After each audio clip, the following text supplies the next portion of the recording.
Então é isso, pessoal. Hoje nós temos uma matéria nova, hein? Começo perguntando. Terminou o prazo, né? Eu estava enrolando vocês aí até agora, esperando terminar o prazo do questionário da semana passada. Aquele questionário... Boa noite, Ricardo. Aquele questionário sobre princípios, né, de programação. A gente falou bastante da história. Teve uma visão geral sobre aí as tecnologias envolvidas na programação, né? E aí tinha um questionáriozinho maroto, que terminava agora às 7 horas, né, antes do início da aula. Então teve uma semana aí para fazer. Com certeza todos fizeram, né? Eu não abri ainda para corrigir, mas quando eu abrir eu vou ter uma grata surpresa de perceber que todos fizeram. Que vai deixar o meu coração muito feliz. Né? Vocês vão fazer o seu professor mais uma noite muito feliz pela participação atenta e pontual de todos. Então essa é uma coisa que eu queria dizer. Outra coisa que é, na verdade, uma continuação. Deixa eu só abrir uma página aqui.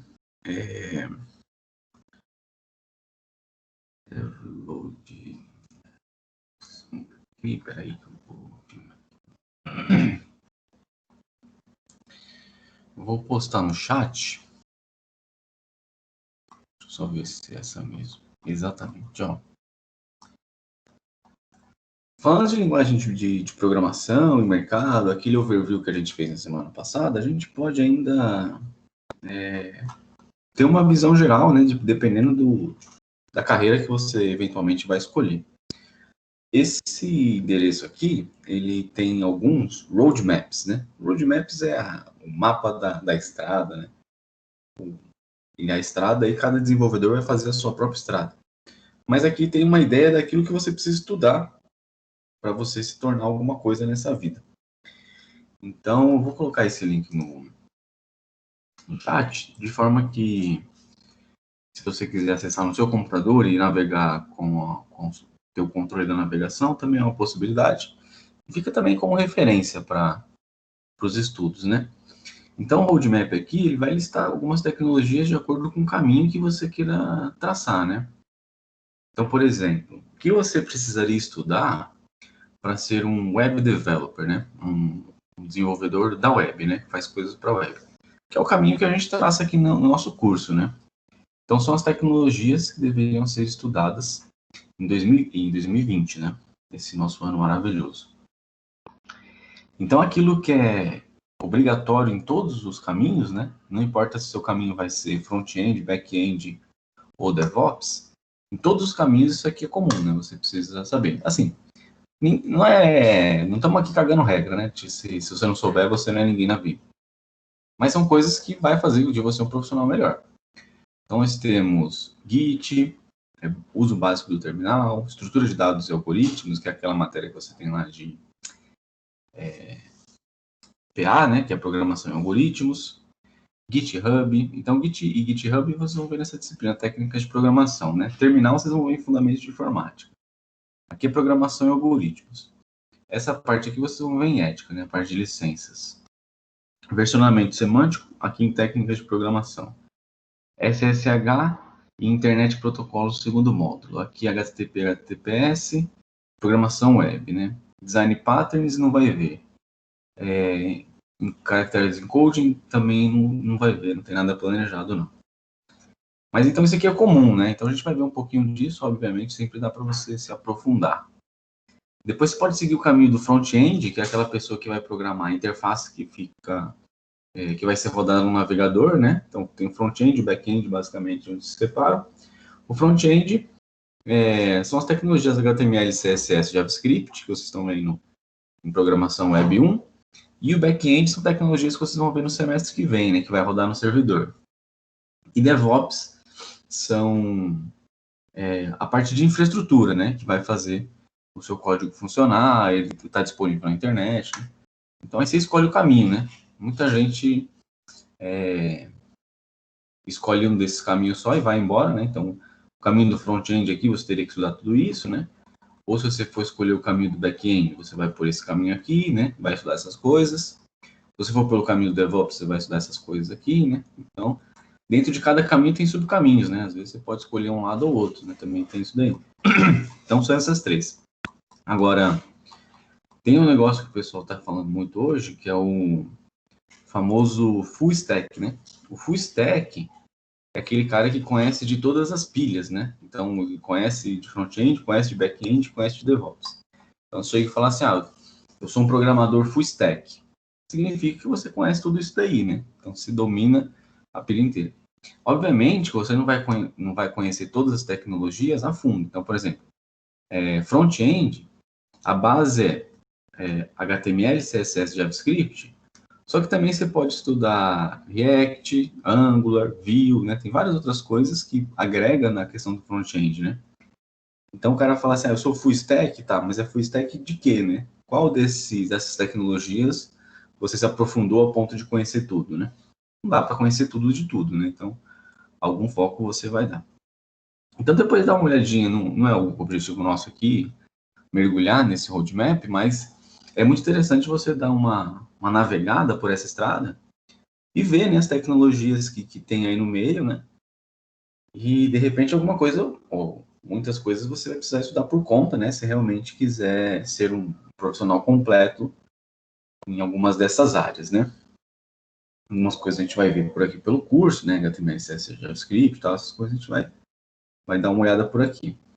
Mas outras, né? Aí você precisaria estudar por conta, né? Então, por exemplo, aqui você tem que escolher o seu roadmap, fala para escolher um framework, né? Você tem React, Angular e Vue, né? Se você escolher React, ainda é bom você estudar Redux e Mavis. E aí cada um tem o seu, né, o seu a mais para você ir se aprofundando, né? Aí escolhe um, estuda e isso já vai te dar uma visão muito geral. De modo que se você estudar bem um desses frameworks, quando surgir um outro, né, você já está bem preparado e a mudança vai ser tranquila. Então, vou deixar essa referência aí, para se divertir a beça, olhando tudo que tem para estudar na nossa área. E é para você que está chegando agora, né? Deve ficar bem feliz de ver tanto quadradinho desse aqui. Cada quadradinho desse aqui dá um curso de algumas centenas de horas. Mas vocês têm a vida inteira pela frente, né? Nunca é tarde para sonhar. A não ser que seja tarde. Muito bom. Então vamos. Esse aqui era a matéria da semana passada, né? Agora vamos para a matéria de hoje. A matéria de hoje a gente começa a falar de usabilidade. Nossa, a matéria de hoje é muito importante. E a gente vai ver diversos exemplos de coisas boas e coisas ruins, né? Que as pessoas fazem. Que é bom você falar mal do outro, né? Não sei se vocês gostam. Eu gosto muito. Então vamos lá. Aula 2, usabilidade. Primeiro, né, onde que nós estamos quando a gente fala de usabilidade? Bom, nós estamos dentro de uma área específica da ciência da computação, que é a área de engenharia de software, que é a área que você pensa como que o software vai ser. Dentro da engenharia de software tem várias áreas, né? Tem gestão de projetos, gestão de dependência, um monte de coisas aqui, né? Análise de requisito, um monte de coisas que a gente tem dentro de engenharia de software. Mas tem uma coisa específica que é chamado IHC, que é a interface homem-computador. Então, dentro de engenharia de software, a gente tem a sub-área que é a interface homem-computador. É a parte que estuda a interação, né, do ser humano com a máquina, né? Como que a gente consegue melhorar essa interação. E dentro de IHC, aí a gente tem vários temas para tratar. Um deles é a usabilidade. Então, nós estamos estudando um subtópico da área de ciência da computação, um subtópico desse subtópico e um tópico específico desse subtópico. Ou seja, a gente estuda muito pouco, né? O tamanho da nossa ignorância não dá para medir. Mas é importante a gente saber onde é que a gente está. Então, a gente está falando aqui de usabilidade. Beleza, então é uma coisa muito específica, porém muito importante, né? Porque se não fosse importante, eu não estava falando aqui, eu estaria falando de outra coisa. Eu estaria falando sobre corrupção, por exemplo. O que é, então, a usabilidade? A usabilidade é, por definição, que eu mesmo defini, que não está no livro, fui eu que inventei. A usabilidade é a facilidade com que o usuário consegue interagir com uma determinada interface. Então, o que a gente vai estudar aqui é como que a gente deve construir o nosso software de modo que o usuário tenha facilidade de usar, pensando em interfaces. E interface é a tela, é o botão, é o som que o seu aplicativo vai fazer. É tudo que o usuário interage, né? Tanto o usuário dando comandos para o seu software, quanto o seu software dando informações para o usuário.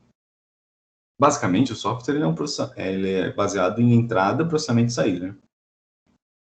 Então, a entrada são informações que o usuário vai colocar dentro do software. Então, para que ele consiga colocar essas informações, dar os comandos, a interface precisa ser clara, né? Eficiente e fácil. Então, a usabilidade, que a gente vai começar a estudar hoje, e deve ficar algumas aulas se aprofundando nessa questão, que é uma questão chave aqui da disciplina, é justamente para nos dar o subsídio de como criar interfaces boas e eficientes. Então, esse é o conceito. Bom, então quais são as referências que a gente tem para dizer se a nossa interface é boa ou não? Tem algumas, né? A primeira é uma lei, né? É uma norma ISO, né? Uma norma internacional, que é a 9241, que define quais são os critérios de qualidade, né? O ISO são padrões de qualidade internacionais, que vai definir quais são os critérios de qualidade para uma boa interface. Então, são esses 5 tópicos, né, que estão na norma, que o seu software deve ter para ter uma boa interface. Então, ela deve ter facilidade de aprendizado, então uma interface que a pessoa consegue aprender a utilizar bem rapidamente, né? Essa curva de aprendizado tem que ser facilitada. Só não pode ter que demorar 3 anos para conseguir usar um software, né? Porque o software não dura nem 3 anos. Imagina se a pessoa demora 3 anos para aprender. Tem que ser fácil de memorizar, no sentido de que uma vez que ela consiga realizar uma ação, essa ação ela vai ser lembrada, né, de como que é realizado nas próximas vezes, né? Tem que maximizar a produtividade, ou seja, as pessoas devem conseguir fazer as coisas rapidamente, né, bastante coisa com bastante velocidade. Minimizar a taxa de erros. Então, essa é uma medida, né, de qualidade de interface, que é a quantidade de erros por minuto. Então, você coloca um usuário para usar o seu sistema e vai medindo, né, quantos erros ele comete. Então, tentou apagar um usuário que não podia apagar. Entrou com um e-mail inválido. Você vai medindo quantos erros o cara está fazendo lá, né? E aí essa taxa de erros que ele comete vai te dar uma qualidade da sua interface. Então a norma ISO 9241 também fala sobre, né, minimizar a taxa de erros e maximizar a satisfação do usuário, porque às vezes o usuário ele consegue fazer as coisas, é produtivo, não comete muito erro, mas às vezes ele quer matar o desenvolvedor, né? E ele vai nutrindo um ódio, né, para a pessoa que utilizou o software. E aí vocês, enquanto usuário, também devem ter os seus softwares que você odeia, né? Que normalmente você deixa de usar, se for uma opção, né? Às vezes é um software que a sua empresa utiliza, ou que a sua escola usa, e aí você não tem opção, né? A não ser odiar. Então, maximizar a satisfação do usuário é justamente, né, nesse sentido de que ele tenha prazer em utilizar software. Você deve estar pensando, enquanto eu falo aqui, em softwares que você tem prazer de utilizar, né? Que dominam a sua mente, faz você se apaixonar por eles e vão te dando recompensa de modo que seu cérebro cada vez mais quer aquilo, igual a droga faz com a gente, né? Com a gente não, né? Com quem usa, né? Quase que eu escorreguei aqui.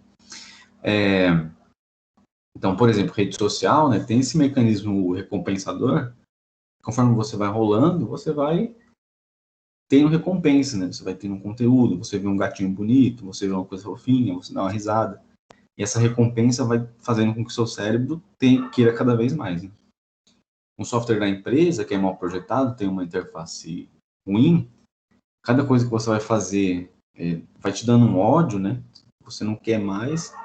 Então, quando chegar na segunda-feira de manhã que você tem que abrir o software, você fica até triste, né? Você odeia muito o desenvolvedor.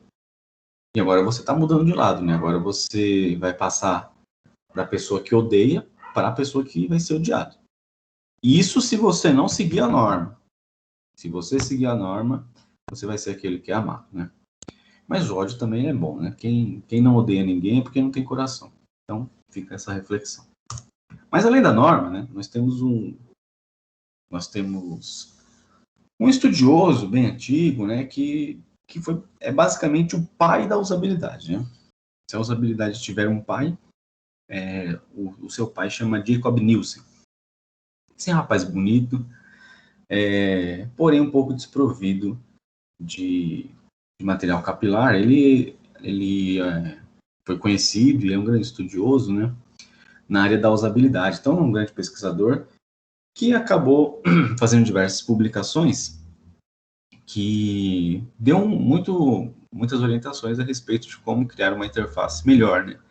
Então, são várias regras aí de usabilidade que ele publicou e que são usadas até hoje, né? Mesmo com toda a mudança das interfaces, mudança dos dispositivos, ainda valem, né? Porque são bases, são essenciais. Então, uma das publicações de 1993, hein? Aqui é muita história. Ninguém em sã consciência usaria uma camiseta dessa depois de 1993. Mas então, a publicação dele são as 10 heurísticas de Nielsen, porque o nome dele é Nielsen, né? Não poderia ser de Washington, porque senão não seria o nome dele. Então vamos passar um pouco por essas 10 heurísticas. O que são as heurísticas, né? Heurística é uma maneira de você medir, né? Uma heurística é como que a gente pode dizer, trocando em miúdos o que são as heurísticas. A heurística é uma maneira de você medir a qualidade de algo, porém não de uma maneira muito rígida, tipo, esquece esse negócio de heurística, tá? Daqui a pouco vocês vão entender. Talvez eu não tenha palavras para explicar, porque eu não sou muito letrado. Bom, essas são as 10 heurísticas, a gente vai ver na prática elas todas. Eu acho que a gente vai ver na prática elas todas, não sei. Bom, a primeira heurística fala sobre visibilidade do estado do sistema. A ideia dessa heurística é que o seu sistema forneça para o usuário a informação de qual é o estado dele. Então, aqui temos dois exemplos. Uma é do Google Docs, né? Então, você está trabalhando no seu documento e ele está informando aqui, né? A última edição foi feita em 4 de julho. Então, você sabe qual é o status do sistema nesse momento. Tem diversos outros exemplos, como quando você está usando um aplicativo e fica sem sinal de internet, né? Então aparece lá, você está offline. Então, essa é uma informação que é importante você dar para o usuário sobre a situação atual do sistema, né? Então, é uma prática muito boa, né, para que essa interface seja bem clara, né, bem comunicativa a respeito de qual é a situação atual do sistema. E o exemplo do lado aí, a gente tem uma fila de reprodução do Spotify, né? Você vê o que está tocando agora em destaque, né? E as próximas mais apagadinhas ali, porque assim, não é a informação principal, né? Então você tem bem claro qual que é a situação, né? Ou o status do sistema. Isso é muito importante, você sempre deixar o usuário a par do que está acontecendo, né? Para que ele consiga tomar as decisões mais corretas. Então, por exemplo, se ele está num aplicativo de mensagem e ele está offline, então ele vai ter que resolver isso antes de querer trocar mensagem com alguém, né? Porque se você não informa que está offline, ele está mandando mensagem para um monte de gente, ele está fazendo uma coisa errada, né? Porque não era para estar mandando mensagem antes de resolver o problema da conexão. Então, essa visibilidade do sistema é muito importante. Primeira heurística. A segunda heurística fala sobre correspondência entre o sistema e o mundo real. As pessoas estão no mundo real, você pode até não acreditar nisso, mas é assim que as coisas estão acontecendo. Agora menos, estão no mundo, estão mais em casa, mas ainda é o mundo real. Então, você trazer elementos do mundo real para a sua interface gráfica vai fazer com que a pessoa se identifique. Então, ela olha aqui, por exemplo, nessa barra de um software de desenho, ela tem uma ferramenta lá que é um lápis. Bom, o lápis eu uso para desenhar, né? Então, ela já sabe o que aquela ferramenta faz. Um balde de tinta. Balde de tinta eu uso para pintar. Então, isso aqui é a ferramenta que pinta. Então, essa correspondência, né, de trazer coisas do mundo real para o mundo virtual, faz com que a usabilidade seja muito mais fácil, né? A pessoa não precisa reaprender todo um código diferente que é específico do sistema. Não, os códigos e símbolos que existem no mundo real estão no sistema e está tudo bem. E aqui a gente tem um exemplo ruim e um exemplo bom, né? No mesmo objetivo, né? Os dois são ferramentas de comunicação. Um é o bate-papo do UOL, que não é da nossa época, mas eu peguei nos arquivos longínquos da internet, porque nós somos todos jovens. Então, aqui no bate-papo do UOL, você tem uma conversa entre duas pessoas. Na verdade, só tem o José e a Maria aqui falando, né? Mas é muito confuso, né? Então, cada conversa está numa linha, aí tem a Maria fala para todos, o José fala para Maria. Parece aqueles livros de prosa, né? Onde o José fala aí com travessão, né? Muito estranho esse tipo de conversa. Do outro lado, nós temos o nosso famoso Zap da galera, onde, como você tem um diálogo entre duas pessoas, uma pessoa está de um lado, né, com o balãozinho branco, e a outra pessoa está do outro lado com o balãozinho verde. Então você traz essa coisa do mundo real, que é um emissor e um receptor, cada um falando de um lado, e o balãozinho, que é essa coisa do quadrinho, né, que é muito do nosso dia a dia, então você não precisa explicar, né, que um balãozinho é a fala de alguém, que isso já está enraizado na cultura, e você traz esse elemento para o software. Então, a pessoa olha um balãozinho de um lado, um balãozinho de outro, ali ela já liga que é uma conversa. Muito diferente da outra interface. Né? Então, essa correspondência entre o sistema e o mundo real facilita que você não precisa ficar dando todo um treinamento, né? O lápis é para escrever. Você não precisa falar que o lápis é para escrever, né? Então, esse é um exemplo aí dessa segunda heurística. A terceira heurística fala sobre liberdade e controle do usuário, né? Então, perceba que as duas coisas vêm junto, né? Você tem liberdade e você tem controle, tá? Então, a liberdade é você permitir que o usuário realize as opções no sistema, né, de uma maneira fácil. E o controle é você não permitir, ou você não dar a opção para o usuário de algo que ele não pode fazer. Então, aqui nós temos dois exemplos. Começando pelo exemplo da direita, né, do Gmail, né? Você tem uma interface onde você pode, por exemplo, mover uma conversa, né, para algum lugar. E essa movimentação de conversa é uma funcionalidade permitida e essa funcionalidade está ali disponível para o usuário. Do lado esquerdo, por sua vez, você tem aqui a interface do Twitter, onde você não pode editar publicações, né, que você realizou. Então, quando você abre o menu lá de uma postagem, não tem a opção de editar. Você tem a opção de apagar, né? Editar, não. Né? Não sei se agora tem, né? Mas antigamente não tinha.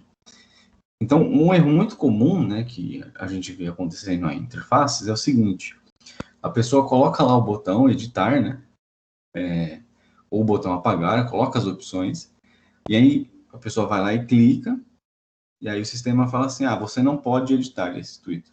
Você não pode porque que tinha opção, né? Tá me fazendo de besta, né? Então, não sei se vocês já passaram por esse tipo de experiência, é bastante frustrante, né?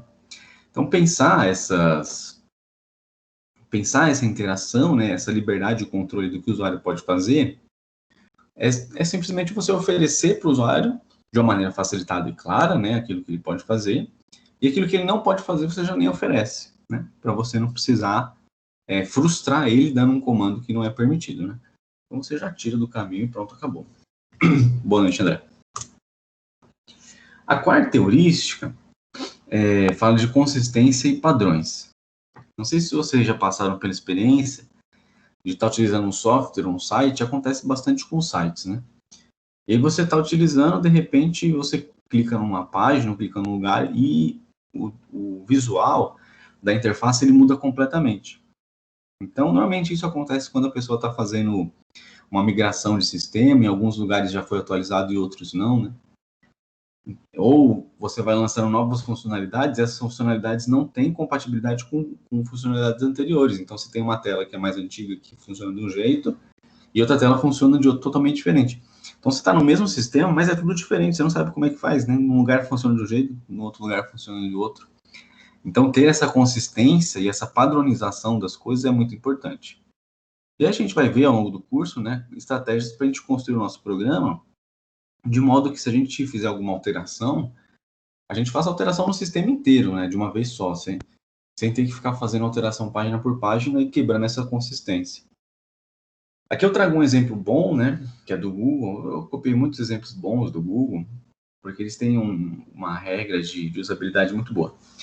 Que é o seguinte: eu tenho diversos aplicativos aqui, eu tenho YouTube, né, tem Gmail, tem Google Maps ou Google Places, é um lugar assim. E todas as ações, percebe assim, que todas as páginas, as ações principais são sempre um botão azul com o texto branco. Então, tudo aquilo que é, assim, a ação primária, né? Então, quando você entra nesse lugar, tem uma ação que é primária, né? Quando você entra para criar um e-mail, a ação primária é enviar o e-mail. Quando você entra na parte de comentários, a ação primária é comentar, né? Cancelar é uma ação secundária, então ela está mais apagadinha. Então, todos os lugares onde a ação primária está presente, ela vai ser sempre representada por um botão azul com texto branco. Então, a pessoa, quando entrar num aplicativo do Google, vê um botão azul com texto branco, já chama atenção que aquele é o principal que tem que ser feito ali. Então, esse é o lance da consistência e padrão, né? Você tem em todos os lugares, e olha que aqui são aplicativos diferentes, né? Mas você tem em todos os lugares um padrão, né, de comunicação, que a pessoa aprendendo em um lugar vai saber fazer em todos os outros lugares. Quinta heurística. Prevenção de erros. Bom, primeiro, assim, você não oferecer a opção que não está disponível é uma coisa boa, né? Agora, um passo além, né, é você evitar que a pessoa cometa um erro. O usuário, por mais que você trabalhe contra o usuário, é uma luta diária, né? Ele sempre vai arrumar uma maneira de fazer uma coisa errada no sistema. Então, a gente tem que estar um passo à frente dele. Então, a heurística 5, ela fala justamente sobre estar um passo à frente do erro que o usuário vai cometer. Aqui nós temos um exemplo ruim, que é do Duolingo, onde ele tem o cadastro principal lá, que é a primeira interação que você vai ter com o software, ele já está errado, você já fica um pouco triste, né? Ele pede a sua idade, né? Pede o nome, o e-mail e a senha, né? E esse print aqui, ele foi realizado depois de enviar os dados para o cadastro. Então, o que acontece? Primeiro você preenche tudo, na verdade aqui eu não preenchi nada, né? Eu tentei dar um migué. Primeiro você não preenche as coisas e aperta para criar conta. E depois que você aperta para enviar os dados, aí ele vai falar assim, não, você tem que digitar isso, tem que fazer isso, tem que fazer aquilo. Então, uma boa prática, né, para prevenir esse erro, que a pessoa envia os dados para o servidor para chegar lá e falar assim, tá errado, você tem que fazer de novo. Uma boa prática é você já validar depois que a pessoa digita, né? Então, a pessoa passou do campo de idade aqui e não digitou nada, já mostra a mensagem de erro, você tem que digitar. E não esperar preencher o formulário todo, enviar para o servidor para depois falar que está errado, né? Então, essa prevenção, essa validação antes do término do formulário é uma prevenção de erro, né? Então, você evita que ele faça o envio com os dados inválidos. Outros exemplos do Google aqui, né? O autocompletar. O autocompletar é uma ferramenta que minimiza demais os erros, né, que o usuário vai cometer. Principalmente de digitação, né? Digitação é um processo muito complicado, né? E causa bastante erros, né? Então, você, a partir do início de uma digitação, você já oferece opções corretas, né, para a pessoa só selecionar, do que ela ter que digitar tudo, e aí qualquer caractere errado já é uma entrada inválida no sistema, né? Então, o autocompletar é uma ferramenta que ajuda muito na prevenção de erros. E, além disso, a gente ainda tem a inteligência artificial fazendo a sugestão de termos corretos, né? Conforme você digitar algo errado, fala, será que você não estava querendo fazer isso? Aí já é um outro nível de prevenção de erros, né? Aí já é demais. Reconhecimento ao invés de memorização. É a sexta heurística que a gente vai ver hoje. Reconhecimento ao invés de memorização, é você mostrar para o usuário onde ele está, né?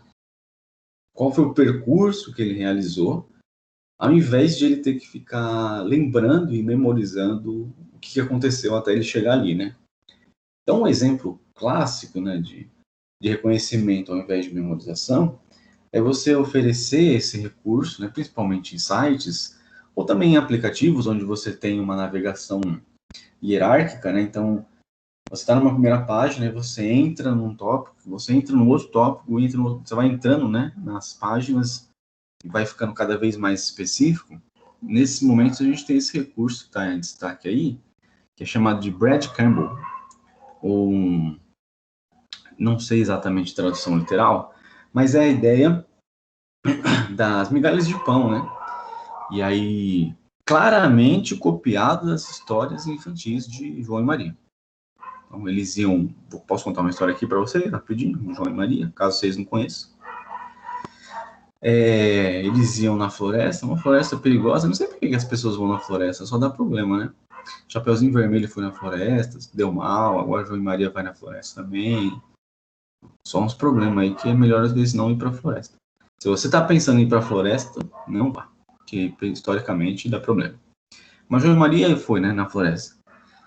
E aí eles foram deixando migalhinhas de pão, né? Migalhas de pão para lembrar o caminho que eles fizeram e aí para depois voltar, né?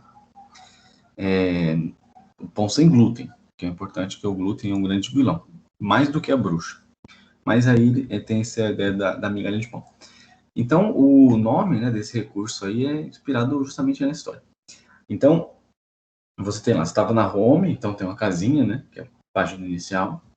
Aí você entrou em notebooks, tablets e PCs, que é um tópico. Dentro desse, você entrou em leitores eletrônicos e readers. Dentro desse, você entrou em Kindle. Então, eu quero voltar para notebooks. Você pode clicar ali e voltar. Então, esse é o exemplo clássico aí do reconhecimento ao invés de memorização.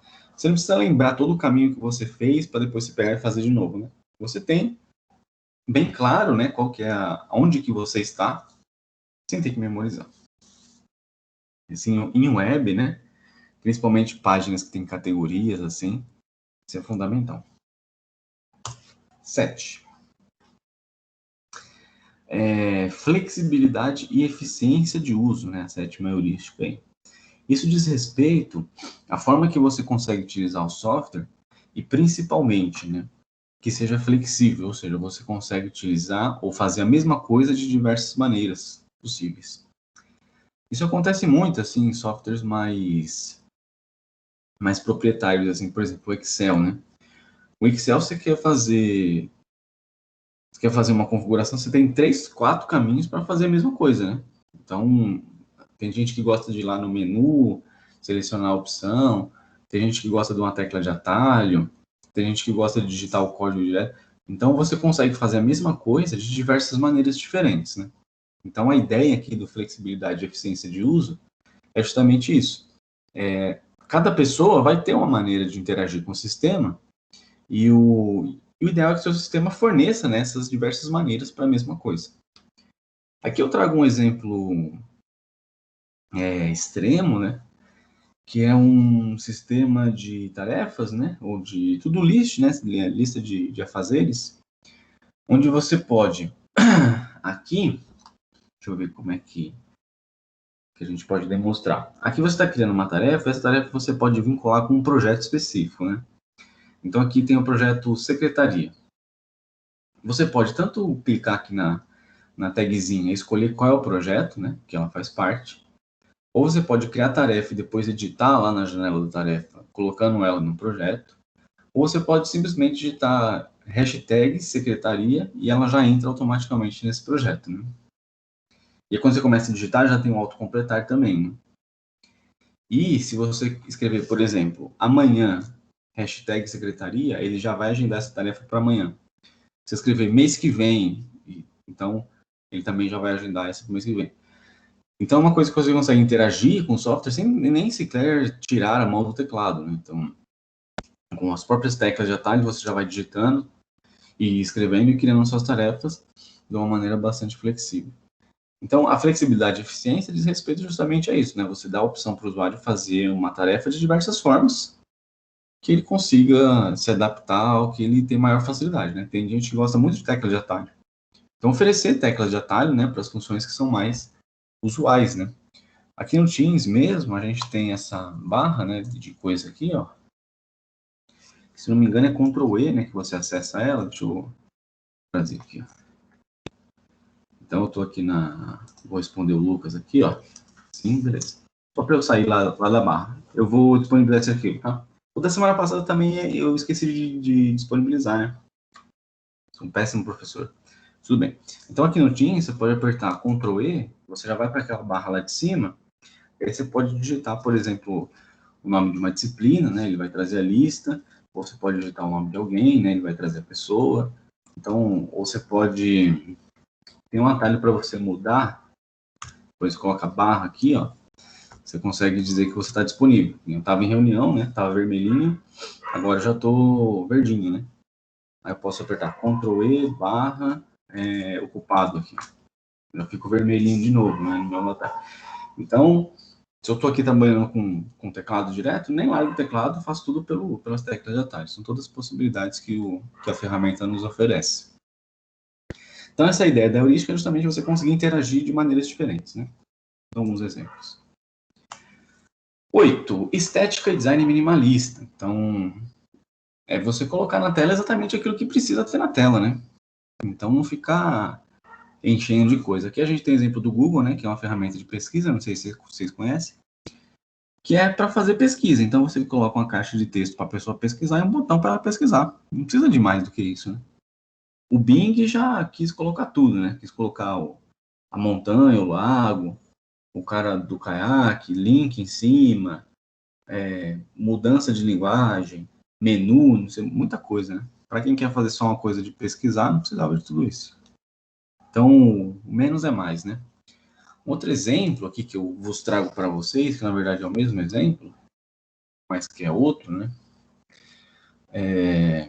É o mesmo exemplo que eu tinha falado antes, né? Vamos ver só.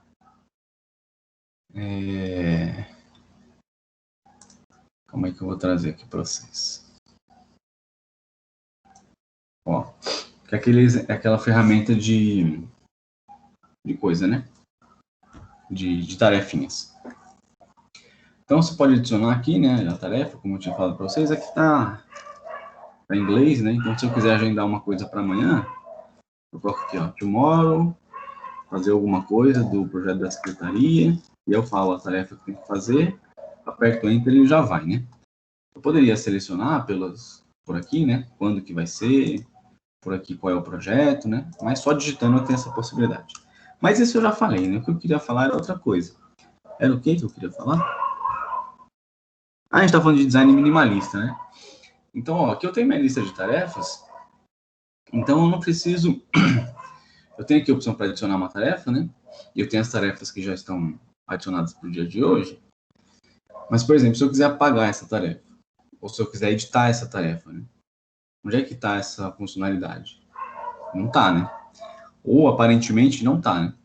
Então eu não coloco na tela essas funcionalidades porque não são coisas que a pessoa vai usar toda hora, né? A pessoa eventualmente vai lá e vai editar uma tarefa, porque uma tarefa é uma coisa muito simples, né? Você digitou, depois você concluiu e pronto, né? Então apagar e editar não são funções que são usadas frequentemente. Então elas não ficam logo na tela poluindo a tela, né? Mas quando você coloca o mouse em cima, aí você tem as opções lá do lado. Então você tem como editar, você tem como fazer um comentário, né? São as coisas que são mais utilizadas aqui, né? Aí você tem mais ações, né? Se você quiser ir a fundo, aí você abre mais ações. Não faria sentido eu colocar aqui nessa linha, né? Um comentário, um editar, colocar todas as funcionalidades possíveis para essa tarefa direto aqui na tela e ficar uma coisa poluída gigante. Então a ideia aqui do design minimalista é você mostrar só aquilo que é necessário no momento. Se a pessoa quiser mais, aí ela pode clicar na tarefa aqui e ter tudo, né, que ela quiser da tarefa. Mas a princípio você tem só aquilo que é o essencial. Então essa é a ideia. 9. Tá acabando, hein, pessoal? Acabando a aula daqui, a gente vai pro Hop Hari. Boa noite, Daniel. 9. Ajudar os usuários a reconhecerem, diagnosticarem e recuperarem-se de erros. Nossa, isso aqui, rapaz, dá pano para manga, né? Como diria minha avó. Muitos sistemas, às vezes, são meio ignorantes, assim, com o usuário, né? Então, você errou uma informação, ele pega e meio inválido, mete uma dessas assim, né? Uma informação inválida. Meio bruta, assim, né? Tipo, você só dá uma patada nessa e sai fora, né? Então, o ideal, né, em mensagens de erro, primeiro você identificar que está errado, né? Porque tem o cúmulo, que é você preenche um formulário, aperta OK, e ele volta para o formulário, mas não fala o que aconteceu, né? Então, você sabe assim, pô, não sabe se quebrou, se não está funcionando. Você não sabe se você colocou alguma coisa errada, e se você colocou, você não sabe o que está errado, né? Então, a primeira coisa é reconhecer, né, o erro, né? Dizer, ó, tá errado isso daqui. E depois é recuperar-se dos erros, né? Então, por exemplo, aqui do Google, né? Este nome de usuário já está em uso. Então, ó, você conseguiu diagnosticar qual que é o problema, né? Esse nome não pode utilizar. Mas como é que eu resolvo, né? Então, tem a solução também, que é tente outro. Então, essas informações, né? Então, não só dizer, né, o que está errado, identificar o que está errado, mas também como resolver, né? Então, um erro muito triste é aquele erro que a pessoa, aconteceu um erro inesperado, né? E aí você fica, puxa, foi inesperado mesmo, não sei nem como é que resolve, né? E aí, quando aparece o erro inesperado, é porque nem o desenvolvedor sabe como é que resolve. Então, é meio triste. Mas a gente tem que, na medida do possível, sempre deixar claro para o usuário o que ele está fazendo de errado e o que ele tem que fazer para corrigir o que ele está fazendo de errado. Tem que ensinar, né? Pega na mão e ensina. E, finalmente, ajuda e documentação, né? Você prepara toda uma interface gráfica muito legal, todas as interações bem pensadas com o usuário, mas sempre vai ter o cara que vai precisar de ajuda. E aí você tem que oferecer essa ajuda. Aqui tem um exemplo, né, de uma empresa, quando você vai fornecer os dados do cartão de crédito, aqui, e a documentação não precisa ser um PDF, né, explicando como é que usa o sistema, né, também não faz muito sentido. Se precisar ler o PDF, aí é complicado. Mas tem que ser, de alguma maneira, você fornecer ajuda, né, para a pessoa utilizar. Essa ajuda aqui, conforme você vai preenchendo o cartão de crédito, os dados, né, nas caixas de texto, ele vai colocando os valores no cartão de crédito do lado, no desenho do cartão de crédito. Então, o cartão de crédito está na sua mão, que você está informando os valores, você vai vendo ele replicado na tela. E aí, depois que você preenche a parte da frente, né, que é o número do cartão, o nome e a validade, ele vira o cartão, né, e vai mostrar a parte de trás. Então, ele está pedindo ali o código CVC, e esse código está atrás do cartão. Então, você não precisa... Normalmente, os sites vão falar assim, esse código você vai encontrar no verso do cartão, vai ter um texto lá embaixo que a pessoa tem que ler. Aqui, conforme ele preenche, já vira e você, opa, tem que virar o cartão, né, para ver esse código.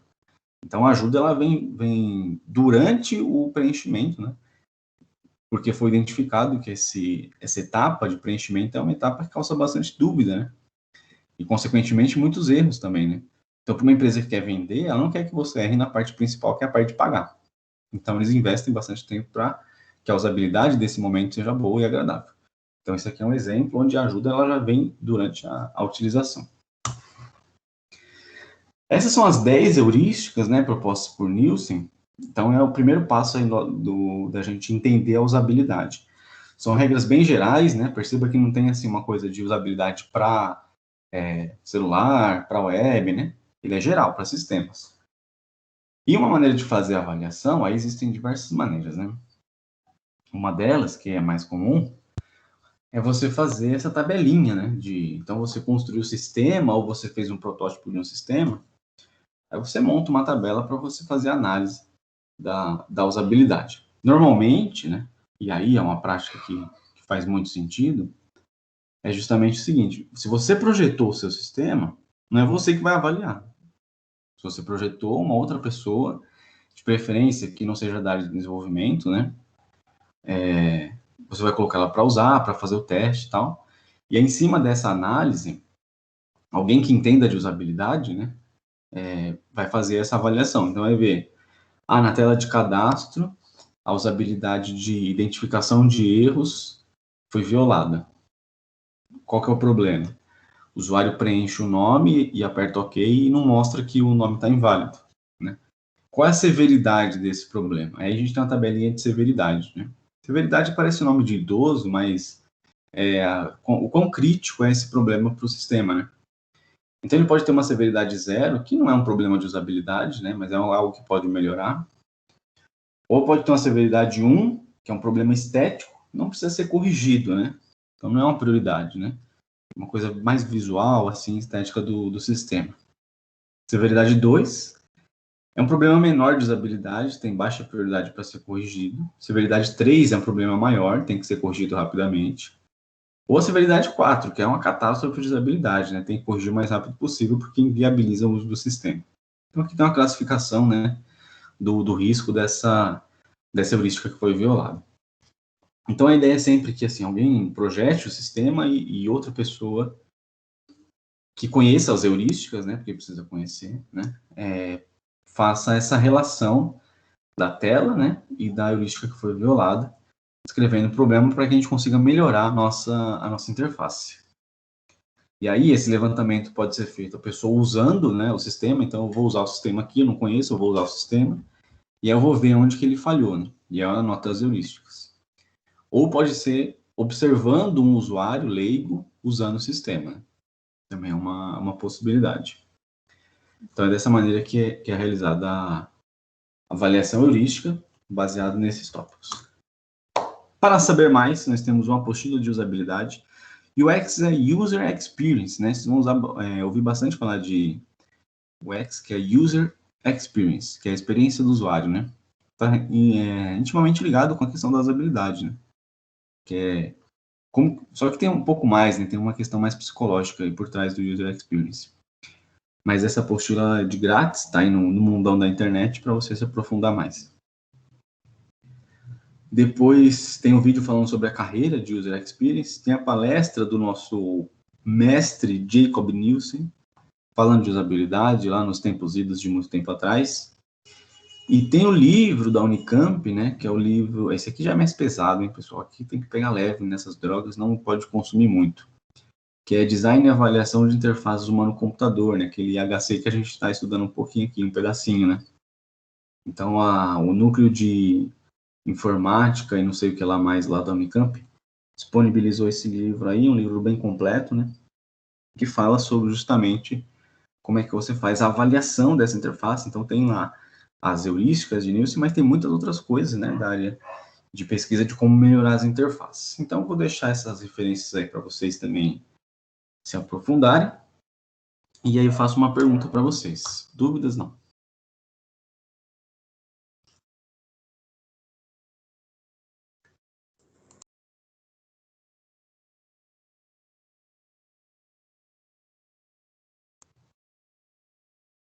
O Guilherme tá sem. O Alan tá de boa. Show. O Ayrton tá tranquilo. Felipe também. Olha, rapaz, nossa, eles são a melhor turma de todas as turmas que eu já tive de primeiro ano nesse segundo semestre. São o melhor mesmo.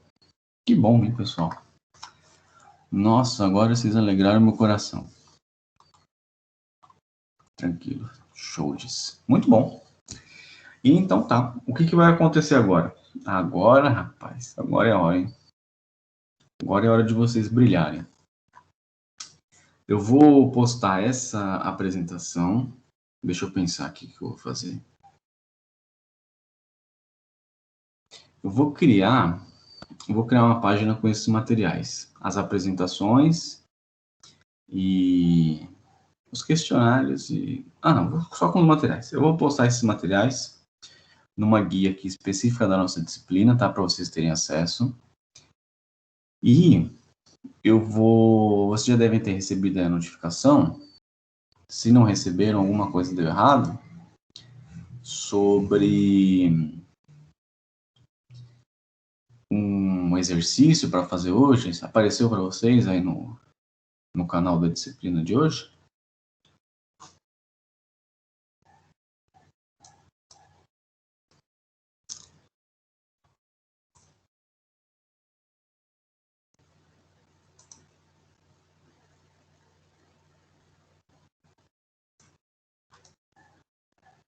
Ó, que é esse daqui, ó, avaliação heurística. Prazo, 14 de setembro, 7 horas da noite. Então, pessoal, semana que vem, ó, você vê que esse aqui terminou hoje, né, o questionário 1, e agora a gente tem esse primeiro exercício aqui, que é a avaliação heurística. Começa hoje, né, termina dia 14 de setembro. E não termina dia 7 de setembro, né, porque 7 de setembro é feriado, não tem aula. Deixa eu só ver se é feriado mesmo, porque as coisas mudam tão rápido que às vezes sai uma notícia que não é mais feriado, né? Do jeito que as coisas estão, né?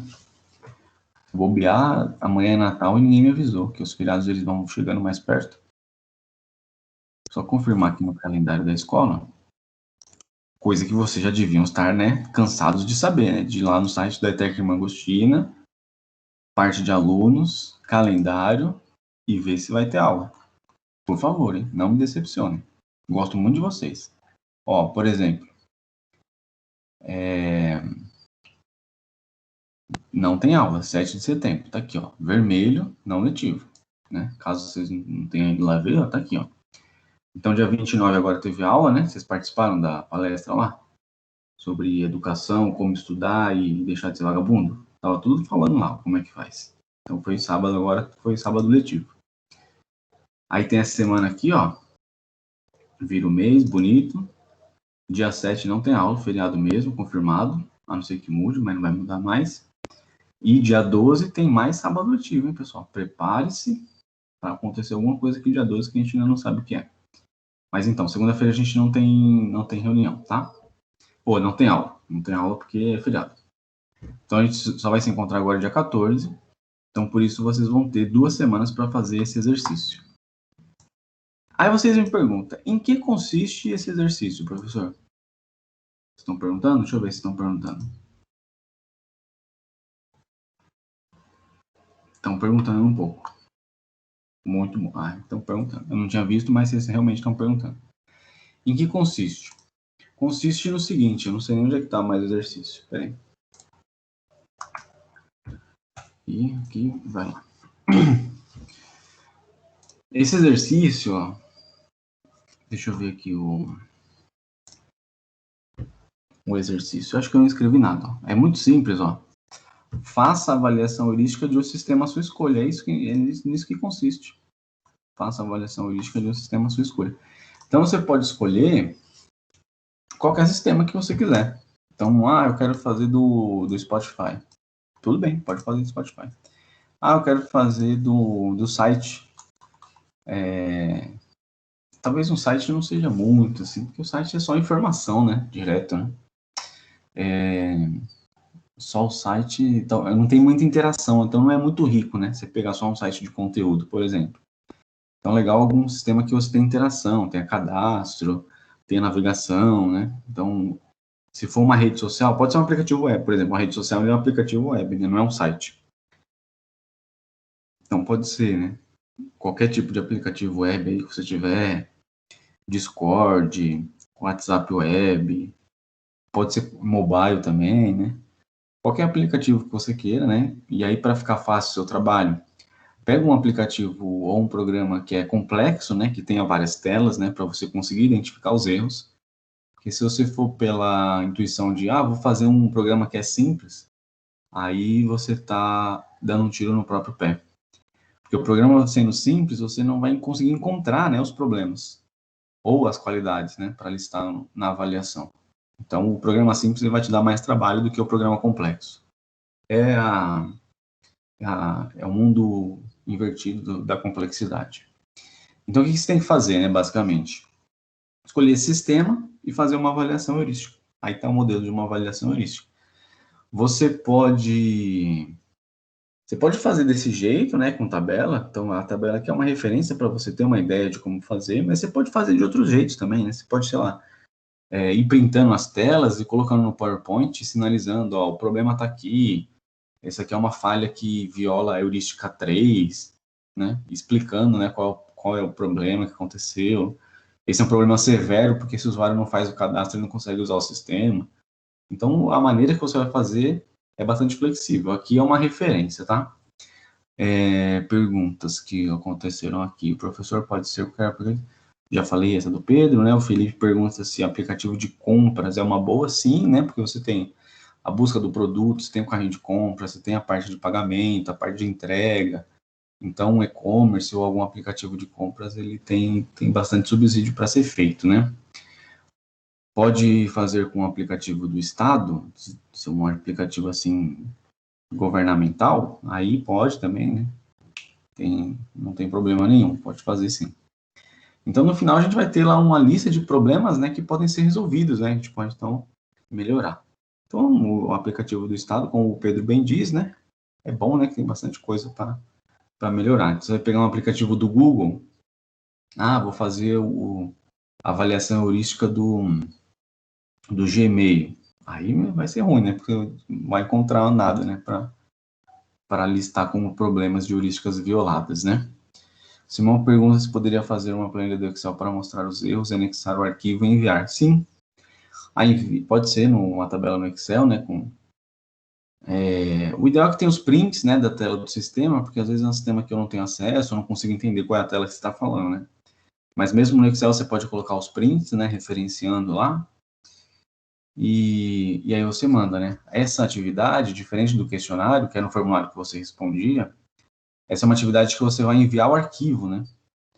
Então você vai anexar o arquivo como resposta dessa atividade, eu vou baixar o arquivo, corrigir e dar nota.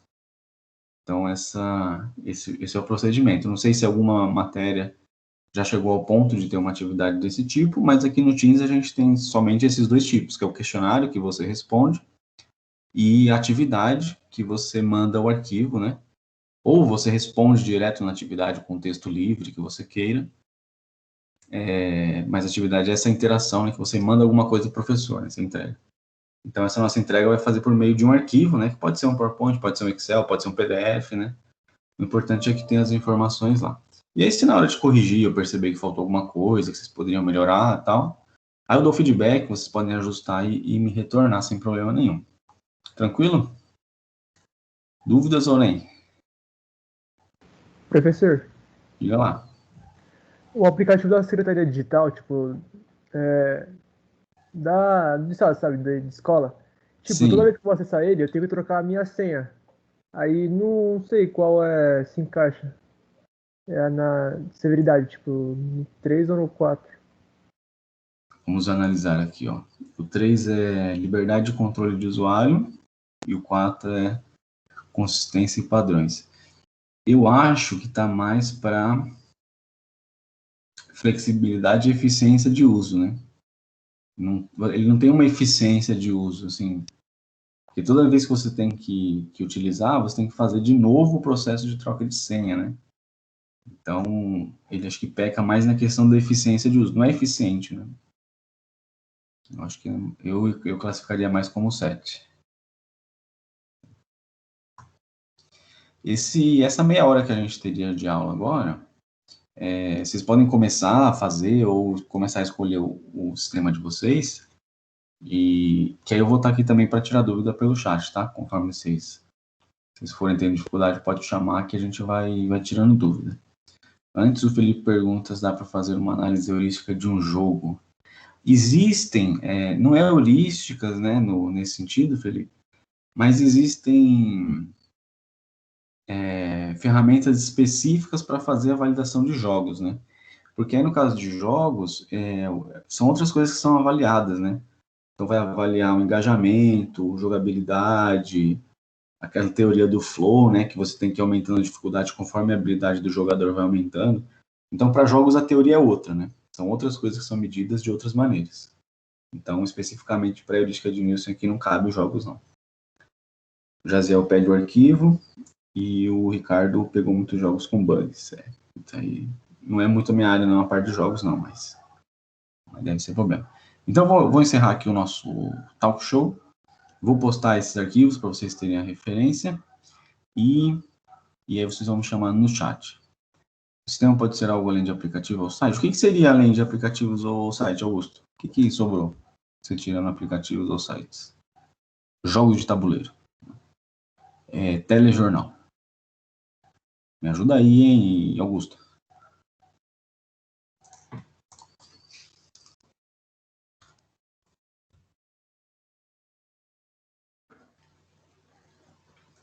Aí você diz o caixa eletrônico do banco. Se for o caixa eletrônico do banco, pode, né? É um software, né, que roda lá. Sim, pode. Eu passo muita raiva, né, com coisa de... Pode sim, sem problema. Aí você vai ter que ir lá no caixa eletrônico e tirar foto, hein? Aí se o pessoal for te prender lá, achar que você tá colocando chupacabra lá e vai querer te matar, eu não me responsabilizo. Caixa eletrônica é uma coisa, né? Às vezes você entra com todas as informações, né? Coloca lá, conta, valor, não sei o que você quer fazer, CPF, agora o agência, agora você coloca outra coisa. Aí no final ele fala assim, Ah, essa operação você não pode fazer. Porra, a operação foi a primeira coisa que eu selecionei lá, você pediu um monte de informação e agora você vai falar que eu não posso fazer? Devia nem ter mostrado essa opção no menu, né? Mas essas coisas, né? Esses sistemas malucos. Mas beleza, pessoal, estou tomando tempo de vocês trabalharem. Eu vou postar as coisas aqui no Teams para vocês terem a apresentação. Qualquer coisa chama no chat que nós estamos por aqui. Um grande abraço.